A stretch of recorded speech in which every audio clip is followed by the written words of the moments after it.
Chapter 7 The Void Kingdom. For a kingdom known as the Void Kingdom, it was hardly empty. This was once Titania's home, even if she never saw much outside the walls of her father's floating palace. But the reasoning it was called the Void Kingdom goes back to the founder of the religious cult that formed it and united the kings. That founder was a Valkyrie, believed by many to be the avatar of the Valkyrie god of destruction and order. But before the Valkyries were warlords and bloodthirsty.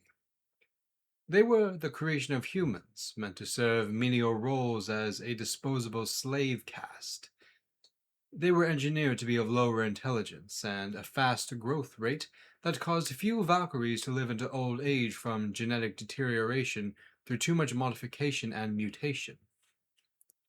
And even fewer lived to old age when the Valkyries were repurposed as warriors to be used against the magical creatures humanity created that could no longer be controlled. However, seeing many of their fellow Valkyries be killed while their human overlords enslaved them, the Valkyries turned on them and sided with the magical creatures, i.e., the nymphs, fae, dragonborn, Enus, and Nekkos. Such became the pact that became the origin of the Void Kingdom, built on the ruins of a post-apocalyptic world where no more humans existed. But like humanity, the Valkyries were incapable of magic and used their strength in numbers and manpower to hold their position above the magical creatures, even if some of the Valkyries would gain magical abilities through being hybrids between Valkyries and whatever these creatures were. Titania was one of them, being half Valkyrie and half fairy, which is why her wings were feathered instead of like insects, and why she was physically stronger than a pure fairy. But unlike the other members of her former kingdom, she did not hold to any of their values nor religion, having been away for so long and seen the light of truth. However, those members of her former kingdom still did, and became like that which they worshipped, the Valkyrie god of destruction and order. They wanted to be like him, and like him they sought after glory and extermination of their enemies, and the oppression of their enemies as the highest goods. Such was what those Void Kingdom citizens thought of King Azrael as the avatar of this supposed god, and therefore inherited his authority by divine right. Needless to say, it was the kind of living that left the Void Kingdom stunted compared to many of the other kingdoms, in where almost all advances they made were taken from other people, like the Solsurans, Kitsunes, and Selenes on the other side of the world, and surrounding kingdoms that the Void Kingdom conquered.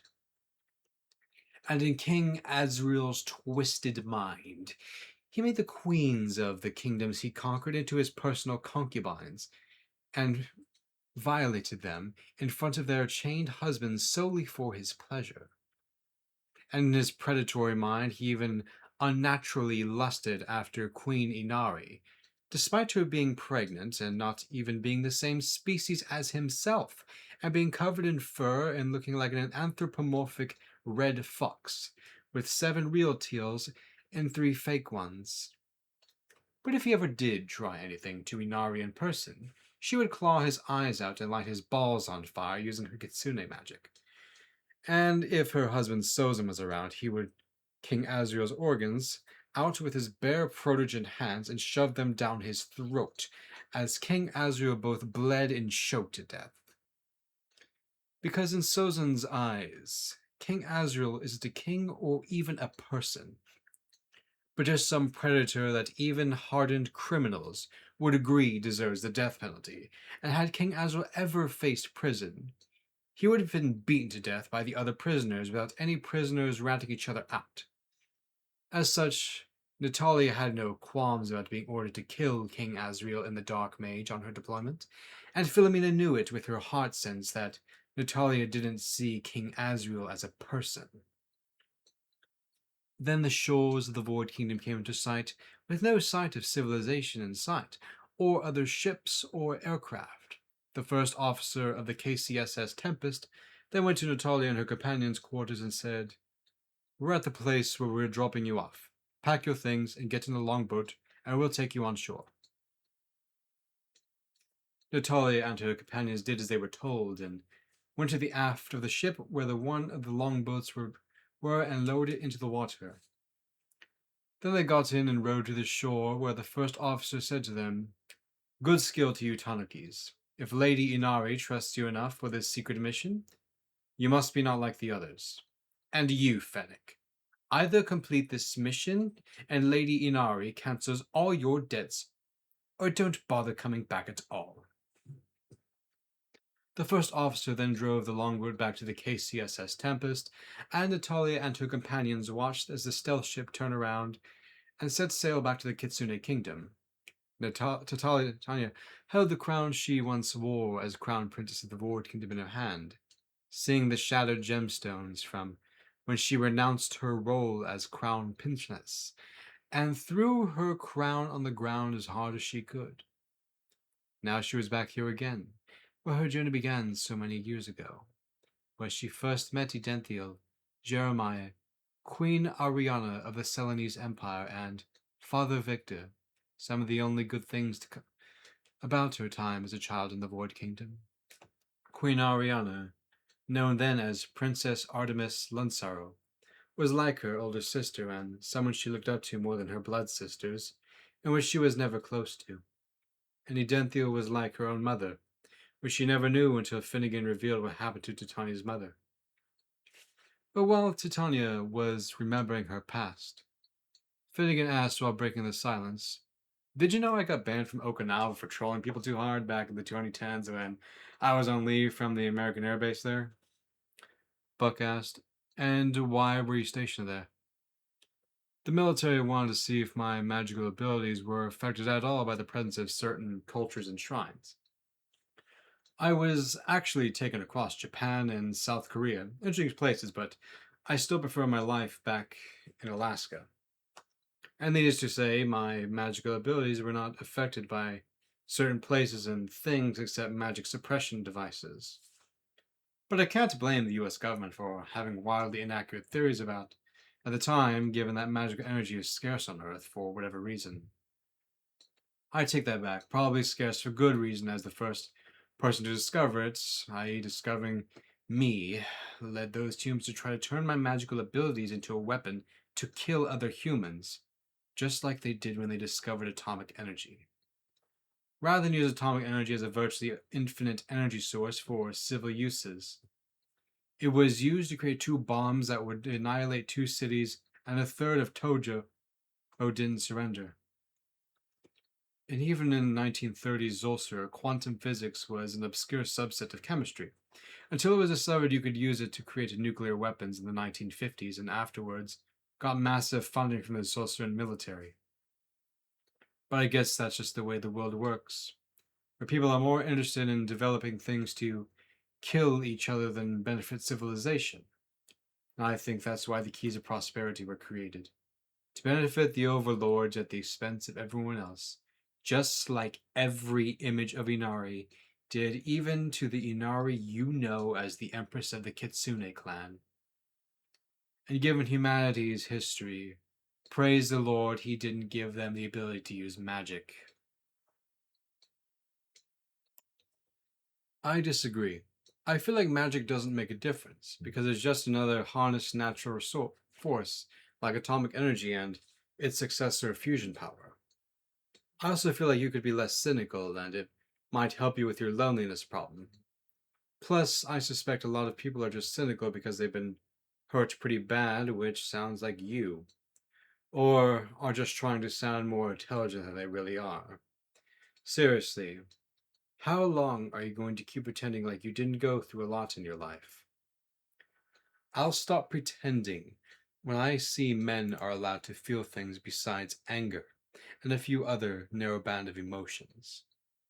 But until that day happens, and I don't think it will, I am expected to put on a fake facade of manliness, even if it kills me. Most vixens don't mean what they say, and play stupid games. So for as much as I hate Inari as a person, at least she's honest about being lawful evil. If I want to play games, I have a gaming PC, and video games are a lot less predatory than the games these vixens play with men's hearts. These women cannot handle reciprocity, hence cannot form any real relationship, and are really nothing more than narcissists, seeing how much they love attention and self-importance. It's why I typically avoid a lot of women who dress provocatively, as it's a red flag for me knowing you have no real reason to dress like that, except to be an attention whore. But do I believe Inari's a narcissist?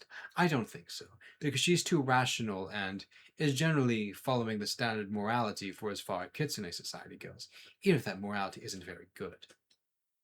It's why I call her lawful evil, as she is keen on preserving order and traditions of Kitsune civilization. But a lot of those things are just evil, like their collectivism, that dehumanizes most of its citizens, yet don't hold the bourgeoisie to the same collectivist standard, but treats them like people. I remember Inari acting this way when I used to work for her, when she would treat the aristocrats one way, and people and anyone under an aristocrat, like myself, as merely a unit of labor. Not surprising, knowing at the time she followed that religion that taught that wealth meant you were chosen by the gods, and not that you just inherited and exploited other people to get to that obscene level. And even though Inari isn't part of a pagan religion, I find it hard to believe that her faith is genuine. And not like she thinks that she is just trying to get something from the God Man, and will apostatize the moment she cannot receive what she wants. Philomena interjected, "My heart sense can tell her faith is mostly genuine, but it's mixed with feelings of hatred towards her mother, and still has plenty of elements of her pagan life that only ended a few months ago, when she married her husband. She may no longer be making sacrifices on altars to idols like she used to, but she's still very pagan at heart. And that's something that is going to take some time to burn off. So, I wouldn't be surprised if the process of her catechism takes a full 4 years, knowing someone like her has a very long way to go on her spiritual journey. She also believes that the gods of her former pagan religion actually exist, but refuses to worship them, and has some level of fear that they may retaliate against her for refusing to worship them. She also still believes in spirits behind natural phenomenon and has plenty of animistic tendencies. Finnegan said, "I wouldn't be surprised if God did put spirits as guardians and watches over certain places or things, but as far as I'm concerned, this really doesn't concern me, and I don't know what would have to do with salvation, so it's not really something I think about other than acknowledge that there can be spirits behind places and events, but not to worship them. And because spirits don't have bodies, it's hard to gauge whether it's good or bad spirit, except by its fruit and how it has influenced people in certain places or events. So please don't call me an idolater for this. But I do think the gods actually exist, but are not gods, but evil spirits that have the intent on misguiding people into their own destruction, and have deceived people into believing they were actually gods. And I think God forbids idolatry, not because it's delusional and that these entities don't exist, but because these entities actually do exist and you're communing with evil spirits that hate you by engaging in idolatry. You're free to believe what you want, but I don't think they exist, and that worshipping an idol is just delusional. Philly, I'm serious. And that's coming from me who used to be an atheist communist, where what changed my mind was experiencing spiritual experiences that happened in the cult of Inari that simply couldn't be chalked up to drugs, hallucinations, illusion magic, or emotionalism. I legitimately experienced some pretty bad spiritual stuff there, and thank God I am no longer part of that. And it's experiences like these that remind me why the Orthodox Church does exorcism prayers before baptism and being initiated into the catechumen. And I think Hollywood is really stupid to portray demonic possession like in The Exorcist, when in reality, it's a lot more like the cult of Inari, where through repeated idolatry and communing with evil spirits, they basically lose their humanity and become an extension of the demon behind the idolatry or any other sin. And even though I wasn't a Christian at the time, I personally wanted to be locked in a room with Father Victor after experiencing some of the evil stuff in that cult of Inari That scared the living shit out of me. Only knowing that Father Victor's monastery seemed like the only safe place I knew that was safe from such demonic activity. And I did sleep in his cell through the night, and never bothered me, but was actually very concerned about me and why I was uncontrollably shaking.